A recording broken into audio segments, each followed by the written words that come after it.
ये आरएसएस और संघ परिवार का बहुत मुनज़्ज़म प्लान है और उस प्लान के तहत ये इस मुल्क को हिंदू राष्ट्र बनाकर यहाँ से मुस्लिम कम्युनिटी, सिख कम्युनिटी, दलित, आदिवासी, जैन, बौद्ध सारे मज़ाहिब के लोगों को दूसरे दर्जे के शहरी या फिर गुलाम बनाने की प्लानिंग के तहत किया जा रहा है। हमेशा मुसलमानों ने इस बात की कोशिश की है कि मुल्क के अंदर अमन व शांति बाकी रहे, लेकिन ये संघ परिवार के लोग आए दिन एक नया इशू बना करके इस मुल्क को खाना जंगी की तरफ ले जाने की कोशिश कर रहे हैं। पूरी दुनिया के अंदर जो कोई भी ला इलाहा इल्लल्लाह मुहम्मदुर रसूलुल्लाह पढ़ता है वो कभी भी रसूलुल्लाह सल्लल्लाहु अलैहि वसल्लम की शान में गुस्ताखी को बर्दाश्त नहीं कर सकता है। इतने लोगों ने प्रोटेस्ट किया है फिर भी उनको सज़ा देने के लिए कोई कदम नहीं उठाई है बीजेपी। इससे पता चलता है कि ये प्री प्लान है।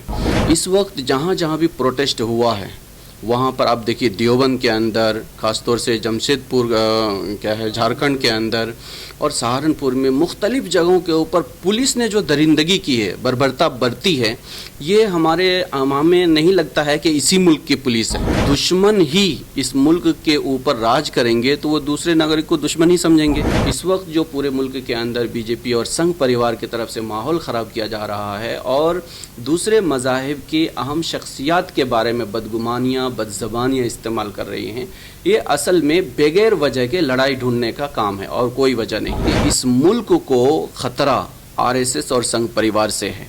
इस मुल्क का दुश्मन और कोई नहीं है, सिर्फ संघ परिवार है।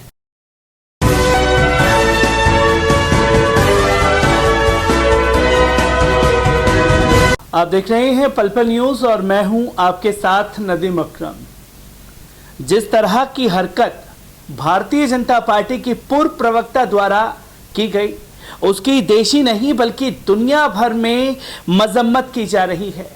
हर जगह एहतजाज हो रहे हैं। अब ये जो प्रोटेस्ट है दुनिया भर में देखने को मिले और जिस तरीके से खाड़ी देशों का प्रेशर पड़ा और निष्कासित कर दिया गया है डैमेज कंट्रोल करने के लिए, किस तरीके से आवाम सड़कों पर निकल रही है और हर जुम्मे के दिन हिंसा की तस्वीरें सामने आ रही हैं। इस पर उलमाए किराम किस तरीके से कदम उठा रहे हैं, क्या सोच रहे हैं कि एक तो मुसलमानों के भावनाओं के साथ खिलवाड़ किया जाए और जब सड़कों पर निकले जाएं तो जेलों की सलाखों के पीछे डाल दिए जाएं। इसी पर बात करने के लिए मेरे साथ ऑल इंडिया इमाम काउंसिल के वाइस प्रेसिडेंट मुफ्ती एहरार कासमी साहब मौजूद हैं। जो हरकत की गई भारतीय जनता पार्टी की तरफ से उसको किस तरीके से देख रहे हैं, क्योंकि केंद्र सरकार को 10 दिन बाद ख्याल आता है कि हमें इन्हें निष्कासित करना चाहिए। सबसे पहले मैं नदीम भाई आपका शुक्रिया अदा करता हूं, आपके चैनल का भी शुक्रिया अदा करता हूं कि आप हजरात ने हमेशा इस तरह के इशू को कौम तक पहुंचाया है और हुकूमत ने जो गलतियां की है उसके ऊपर अंगुष्ठ नुमाई की है। सबसे पहली बात आपने जो कहा है रसूलुल्लाह सल्लल्लाहु अलैहि वसल्लम की शान में गुस्ताखी की गई और एक हफ़्ते के बाद बीजेपी के प्रवक्ता को पार्टी से बाहर निकाला गया है, ये दरअसल कोई ताज्जुब खेज़ चीज़ नहीं है। ये आरएसएस और संघ परिवार का बहुत मुनज़्ज़म प्लान है और उस प्लान के तहत ये इस मुल्क को हिंदू राष्ट्र बनाकर यहाँ से मुस्लिम कम्युनिटी, सिख कम्युनिटी, दलित, आदिवासी, जैन, बौद्ध सारे मज़ाहिब के लोगों को दूसरे दर्जे के शहरी या फिर गुलाम बनाने की प्लानिंग के तहत किया जा रहा है। और चूँकि मुसलमान बहुत दिनों से खामोश है और ख़ामोश इसलिए है कि वो ये नहीं चाहते हैं कि इस मुल्क के अंदर आपस में खाना जंगी हो। कभी भी मुसलमान ये नहीं चाहते और हमेशा मुसलमानों ने इस बात की कोशिश की है कि मुल्क के अंदर अमन व शांति बाकी रहे, लेकिन ये संघ परिवार के लोग आए दिन एक नया इशू बना करके इस मुल्क को खाना जंगी की तरफ ले जाने की कोशिश कर रहे हैं। उसी का एक हिस्सा ये है। इससे पहले भी कर्नाटक के अंदर रसूलुल्लाह सल्लल्लाहु अलैहि वसल्लम की शान में गुस्ताखी की गई थी और मुझे याद आता है कि आपके चैनल के थ्रू ही एक इंटरव्यू भी हमने दिया था, लेकिन उसके बाद भी बीजेपी को होश नहीं आया। होश आएगा भी नहीं, क्योंकि उनका एक प्लान है। ये असल में गलती से नहीं हुआ है बल्कि प्री प्लान हुआ है। तो जो प्री प्लान हुआ है तो इसमें अफसोस करने की बात ही नहीं थी। बीजेपी शुरू में ये सोच रही थी कि ये तो मुल्क के लोगों की आवाज़ है, मुल्क के लोगों की आवाज़ ऐसे उठती रहती है और इसको वो कभी भी तवज्जो नहीं दिए हैं इस पर। इसलिए इस मरतबा भी वो इसी में थे कि चलो मुसलमान है, मुसलमान तो इस मुल्क के अंदर किसी वज़न में नहीं है, किसी कैटेगरी में नहीं है, ये ऐसे प्रोटेस्ट करेंगे बाद में खामोश हो जाएंगे, इसलिए वो इस तरफ ध्यान नहीं दे रहे थे। लेकिन ये रसूलुल्लाह सल्लल्लाहु अलैहि वसल्लम की शान में एक बार नहीं, दो बार नहीं, कई बार जब गुस्ताखियाँ हुई तो अरब देश के लोगों को भी इसकी तरफ तवज्जो हुई है, और ये होना ही है। इसमें दो चीज़ जहन में रखना है। अभी बहुत सारे मीडिया के ज़रिए से इसके ख़िलाफ़ जो प्रोपेगेंडा किया जा रहा है, उस प्रोपेगेंडे का हिंदुस्तानी मुसलमानों के साथ कोई रिलेशन नहीं है। ये प्रोपेगेंडा दरअसल आरएसएस के एजेंडे का हिस्सा है जो किया जा रहा है। दूसरी बात, इस्लाम एक अल्लाह ताला का उतारा हुआ एक खुदाई निज़ाम है, और इस निज़ाम के अंदर जो अक़ीदा है, जो सिस्टम है, पूरी दुनिया के अंदर जो कोई भी ला इलाहा इल्लल्लाह मुहम्मदुर रसूलुल्लाह पढ़ता है, वो कभी भी रसूलुल्लाह सल्लल्लाहु अलैहि वसल्लम की शान में गुस्ताखी को बर्दाश्त नहीं कर सकता है। इसी वजह से इसके ऊपर रिएक्शन हुआ है, और रिएक्शन की वजह से बीजेपी को जब ये लगा कि अब हमारा जो कच्चा चिट्टा है सब बाहर आ जाएगा, इसलिए उन्होंने पार्टी से इन दोनों को निकाला है। लेकिन पार्टी से निकाल देने पर इत्तेफाक किया गया है, जबकि उनको सज़ा देनी चाहिए। जब वो अभी बीजेपी के बहुत सारे लोग ये कह रहे हैं कि पार्टी का ये एजेंडा नहीं है, पार्टी में हर मज़हब को रिस्पेक्ट किया जाता है, एहतराम किया जाता है। अगर ऐसा है तो जिन लोगों को निकाला गया है उनको फौरी तौर पर सज़ा देना चाहिए। लेकिन अभी तक इतने लोगों ने प्रोटेस्ट किया है, फिर भी उनको सज़ा देने के लिए कोई कदम नहीं उठाई है बीजेपी। इससे पता चलता है कि ये प्री प्लान है। दूसरी बात, इस वक्त जहाँ जहाँ भी प्रोटेस्ट हुआ है वहाँ पर आप देखिए देवबंद के अंदर, ख़ासतौर से जमशेदपुर झारखंड के अंदर और सहारनपुर में मुख्तलिफ़ जगहों के ऊपर पुलिस ने जो दरिंदगी की है, बर्बरता बरती है, ये हमें नहीं लगता है कि इसी मुल्क की पुलिस है। ये कौन लोग हैं जो अपने मुल्क के मासूम बच्चों, नौजवानों, जो जमहूरी तरीक़े से अपने मज़हब के एक अजीम हस्ती के इज़्ज़त के लिए, उसकी हुर्मत के तहफ़्फ़ुज़ के लिए प्रोटेस्ट कर रहे हैं, उनके ऊपर गोलियां चला रहे हैं, उनको मार रहे हैं, भगा भगा करके, मतलब इस तरह मारा जा रहा है जैसे इस मुल्क का कोई दुश्मन हो। तो जब दुश्मन ही इस मुल्क के ऊपर राज करेंगे तो वो दूसरे नागरिक को दुश्मन ही समझेंगे, इसलिए ये सब हो रहा है। क्योंकि मुफ्ती साहब एक बात मैं जानना चाहूँगा, क्योंकि आवाम में एक झूठ फैलाया गया है हज़रत मोहम्मद सल्लल्लाहु अलैहि वसल्लम साहब को लेकर के कि उनकी शादी कब हुई, किस तरीके से जो हरकत उसने की। असल में आवाम जो है वो सच से रूबरू नहीं है, क्योंकि मुस्लिम जो हैं वो तो हकीकत जानते हैं कि क्या सच है क्या नहीं है। जो गैर मुस्लिम भाई हैं जो उनके बहकावे में आ रहे हैं, आप एक मुफ्ती आलिम हैं, क्या सच्चाई है जो झूठ डंके की चोट पे आरएसएस बरसों से फैला रहा है, उस सच्चाई के पार्ट को कैसे रखा जाए? देखिए, ये एक तारीख़ी चीज़ है, शादी ब्याह ये एक समाजी चीज़ है और रिवाजी चीज़ है। हर मुल्क, हर कंट्री, हर जगह, बल्कि हमारे मुल्क के अंदर ही देखेंगे तो अलग अलग रियासत के अंदर अलग अलग मज़हब के लोगों के शादी ब्याह करने का अलग अलग रस्म व रिवाज है। राजस्थान में पैदा होने के वक्त ही शादी हो जाती है, वो बालिग होने का भी इंतज़ार नहीं करते हैं।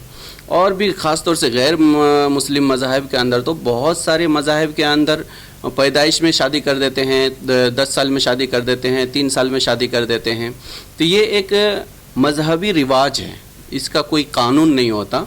और बहुत सारे ममालिक में इसके बारे में कानून भी है, अमेरिका वगैरह में, अफ्रीका वगैरह में, लेकिन किसी मुल्क के अंदर 10 साल है, किसी मुल्क के अंदर 13 साल है, किसी मुल्क के अंदर 18 साल है। हमारे मुल्क में हुकूमत की तरफ से 18 साल तय है, लेकिन इस्लाम के अंदर ऐसा शादी ब्याह के लिए कोई एज मुकर्रर नहीं है, क्योंकि इंसानी फितरी चीज़ें जितनी भी होती है उसके अंदर एज मुकर्रर नहीं कर सकते हैं। इसीलिए मुख्तलिफ़ मज़ाहिब में, मुख्तलिफ़ कंट्री में, मुख्तलिफ़ इलाके में शादी की कोई एज नहीं है। सब लोग अपने रिवाज के हिसाब से, समाज के हिसाब से शादी ब्याह करते हैं। ऐसे ही अरब के अंदर हुज़ूर सल्लल्लाहु अलैहि वसल्लम के ज़माने में भी शादी ब्याह करने के लिए कोई एज मुकर्रर नहीं थी। ये सही है, 6 साल में रसूलुल्लाह सल्लल्लाहु अलैहि वसल्लम का अक़्द हुआ, 9 साल में रुख़्सती हुई है, इसमें कोई हरज नहीं है। लेकिन रसूलुल्लाह सल्लल्लाहु अलैहि वसल्लम की शान में जो गुस्ताखियाँ की जा रही है, जो तरह तरह की बातें, इल्ज़ाम तराशियाँ की जा रही है, इसके ऊपर गौर करने की ज़रूरत है। हुज़ूर सल्लल्लाहु अलैहि वसल्लम की पहली शादी हज़रत खदीजा रज़ियल्लाहु तआला अन्हा से हुई। उस वक्त हुई जब रसूलुल्लाह सल्लल्लाहु अलैहि वसल्लम की उम्र सिर्फ 25 साल थी और खदीजा रज़ियल्लाहु तआला अन्हा की उम्र 40 साल थी।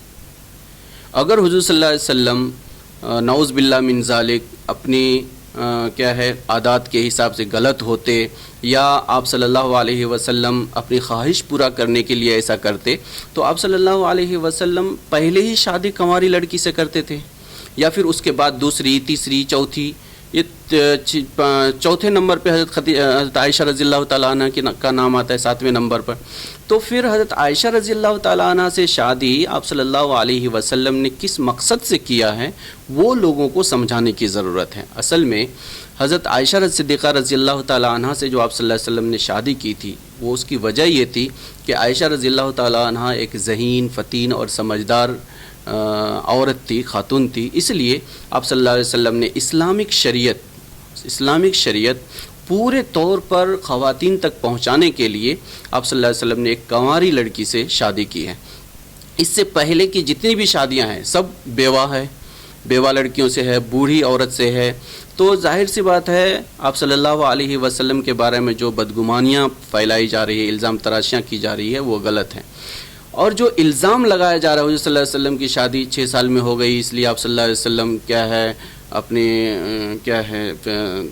आदत के हिसाब से सही नहीं थे, नऊज़ बिल्लाह मिन ज़ालिक।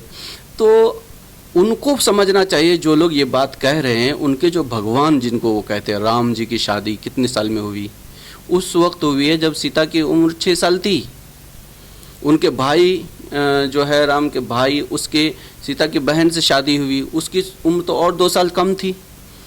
तो ये शादी की उम्र की वजह से या किसी लड़की से शादी की उम्र की वजह से किसी के ऊपर इल्ज़ाम तराशी करना, ये वही लोग कर सकते हैं जो लोग फितना फैलाना चाहते हैं, एक बगैर किसी वजह के लड़ाई ढूंढना चाहते हैं। तो इस वक्त जो पूरे मुल्क के अंदर बीजेपी और संघ परिवार की तरफ से माहौल ख़राब किया जा रहा है और दूसरे मज़ाहिब की अहम शख्सियात के बारे में बदगुमानियाँ, बदज़बानियाँ इस्तेमाल कर रही हैं, ये असल में बगैर वजह के लड़ाई ढूंढने का काम है और कोई वजह नहीं है। और ये लोग जानबूझकर ऐसा कर रहे हैं कि किस तरीके से कौन सी कम्युनिटी को वर्गलाया जाए, उनको रोड पे लाया जाए, फिर उनको गोली से मारा जाए और फिर माहौल मुल्क का ख़राब किया जाए। ये उनका प्लान है असल। एक आखिरी सवाल आपसे लेना चाहूँगा, क्योंकि जो तस्वीरें देश भर से सामने आई, जुमे की नमाज के बाद गोलियाँ पुलिस वाले दागते हुए नज़र आए, झारखंड में 2 से 3 लोगों की मौत हुई, सहारनपुर में पुलिस वाले जेल में लेकर के चले गए, मारते हुए वीडियो जो हैं सामने आ रहे हैं। ऐसे नाजुक हालात में मुसलमानों के लिए किस तरीके के कदम उठाना मुनासिब है?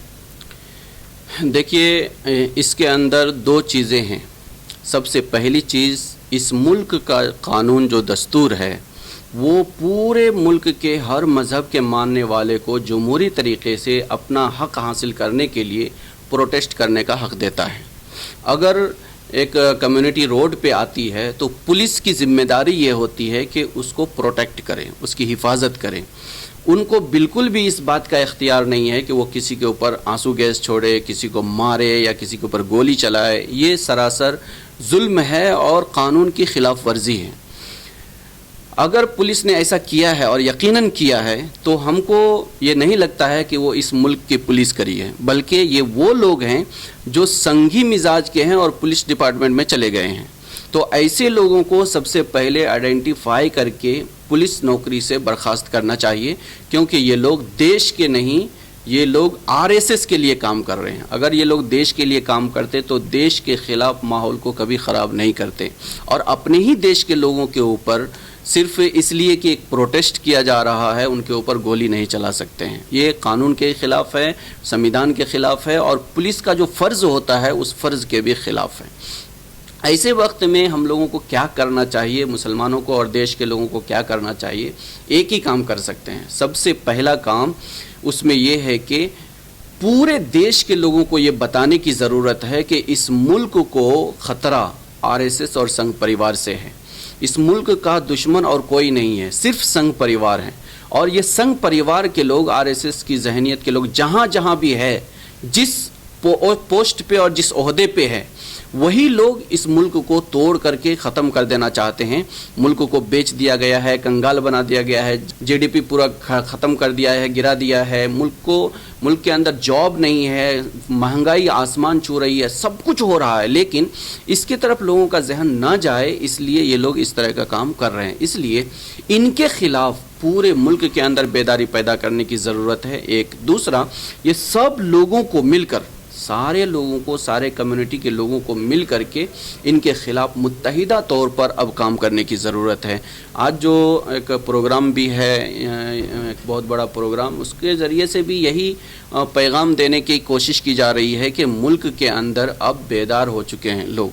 ये जो अक़लियतें हैं, इनको बहुत ज़्यादा सताया जा चुका है और अब और ज़्यादा जुल्म बर्दाश्त नहीं किया जाएगा। इसलिए सारे लोगों को, बिला इसके कि कोई भी एक कम्युनिटी आगे आए, सारे कम्युनिटी के लोगों को मिल करके इस जालिम और फस्ताई ताकत के लोगों के ख़िलाफ़ खड़ा होना पड़ेगा। इन लोगों को हुकूमत से निकालना पड़ेगा। इन लोगों को जो जहाँ जहाँ पर बैठे हुए हैं उनको आइडेंटिफाई करनी पड़ेगी और आइडेंटिफाई करके इनके ख़िलाफ़ कानूनी कार्रवाई करनी पड़ेगी। मुफ्ती अहरार कासमी साहब हमारे साथ मौजूद थे, जिन्होंने नाजुक हालात में किस तरीके से कदम मुसलमानों को उठाने की ज़रूरत है उस पर अपनी बारीकी से राय रखी। कैमरामैन फैज़ी के साथ मैं नदीम अकरम।